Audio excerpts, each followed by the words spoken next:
पद्मिनी एकादशी व्रत कथा। Spiritual world divine frequency में आप सभी भक्तों का हार्दिक स्वागत है। अधिक मास की पावन शुक्ल पक्ष की यह दिव्य एकादशी, जिसे पद्मिनी एकादशी कहा जाता है, भगवान श्रीहरि की अत्यंत प्रिय तिथि मानी जाती है। यह व्रत जीवन में सकारात्मक ऊर्जा, भगवान की कृपा, सुख, शांति और आध्यात्मिक उन्नति प्रदान करने वाला माना गया है। ऐसा कहा जाता है कि इस दिन किया गया जप, तप, भक्ति और जागरण अनेक यज्ञों के समान पुण्य फल देता है। एक समय अर्जुन ने भगवान श्री कृष्ण से विनम्र भाव से प्रश्न किया, हे प्रभु, अधिक मास की शुक्ल पक्ष की एकादशी का क्या नाम है? इसका व्रत किस प्रकार किया जाता है? कौन सा पूजन करना चाहिए और इस व्रत का क्या दिव्य फल प्राप्त होता है?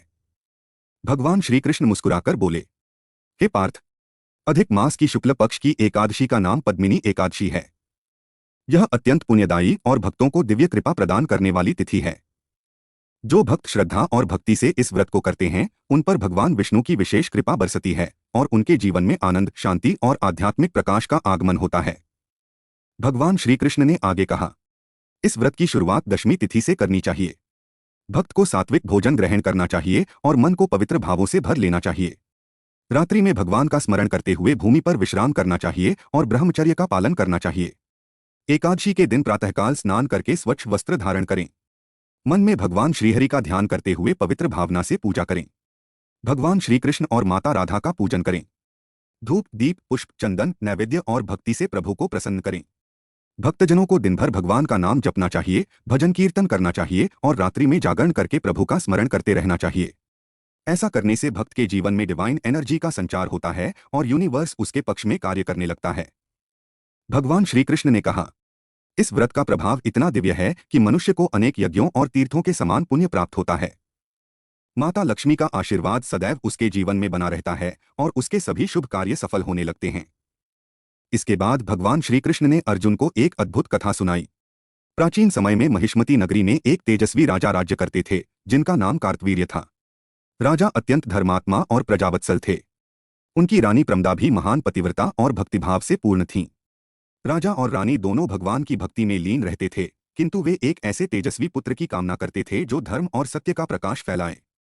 इस शुभ इच्छा की पूर्ति के लिए राजा ने कठोर तपस्या का मार्ग अपनाया। वे अपनी रानी के साथ गंधमादन पर्वत पर चले गए और वर्षों तक भगवान श्रीहरि का ध्यान करते रहे। रानी प्रमदा ने पूर्ण श्रद्धा और विश्वास के साथ महान सती देवी अनसुया से मार्गदर्शन मांगा। देवी अनसुया ने प्रेमपूर्वक कहा, हे पुत्री, अधिक मास की शुक्ल पक्ष की पद्मिनी एकादशी भगवान विष्णु की अत्यंत प्रिय तिथि है। यदि तुम श्रद्धा, भक्ति और जागरण के साथ यह व्रत करोगी तो भगवान अवश्य प्रसन्न होंगे। रानी प्रमदा ने पूर्ण विधि विधान से पद्मिनी एकादशी का व्रत किया। उन्होंने रात्रि भर भगवान श्रीहरि का भजन, कीर्तन और स्मरण किया। उनकी अटूट भक्ति देखकर भगवान विष्णु स्वयं प्रकट हुए। चारों ओर दिव्य प्रकाश फैल गया और वातावरण भगवान की कृपा से आलोकित हो उठा।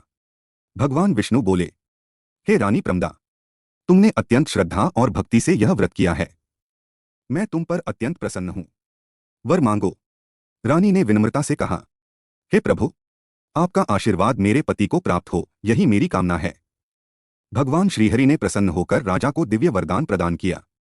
समय आने पर उनके यहाँ एक अत्यंत तेजस्वी और पराक्रमी पुत्र उत्पन्न हुए, जिनका नाम कार्तवीर्य रखा गया। कार्तवीर्य भगवान की कृपा से अद्भुत शक्ति और तेज से संपन्न थे। उन्होंने अपने धर्म, पराक्रम और दिव्य सामर्थ्य से संसार में यश प्राप्त किया। उनकी महिमा इतनी महान थी कि उन्होंने रावण को भी पराजित कर अपने प्रभाव का परिचय दिया। यह सब पद्मिनी एकादशी के व्रत, भक्ति और भगवान विष्णु की कृपा का ही चमत्कार था। भगवान श्री कृष्ण ने अर्जुन से कहा, हे अर्जुन, जो भक्त श्रद्धा और विश्वास से पद्मिनी एकादशी का व्रत करते हैं, उनके जीवन में सुख, शांति, समृद्धि और आध्यात्मिक प्रकाश का आगमन होता है। भगवान श्रीहरि स्वयं उनकी रक्षा करते हैं और उनके सभी शुभ मनोरथ पूर्ण करते हैं। कथा का दिव्य सार। पद्मिनी एकादशी केवल एक व्रत नहीं, बल्कि भगवान श्रीहरि से जुड़ने का दिव्य माध्यम है। यह व्रत मनुष्य के जीवन में सकारात्मक ऊर्जा, भक्ति, आनंद और आध्यात्मिक उन्नति का प्रकाश फैलाता है। जब भक्त सच्चे मन से भगवान का स्मरण करता है, तब यूनिवर्स उसके पक्ष में कार्य करने लगता है। माता लक्ष्मी का आशीर्वाद जीवन में सुख और समृद्धि लेकर आता है। जो भक्त इस पावन कथा का श्रवण करते हैं और श्रद्धा से पद्मिनी एकादशी का व्रत करते हैं, उनके जीवन में भगवान की कृपा सदैव बनी रहती है और उनका जीवन दिव्य प्रकाश से भर जाता है। जय श्री हरि। जय श्री विष्णु।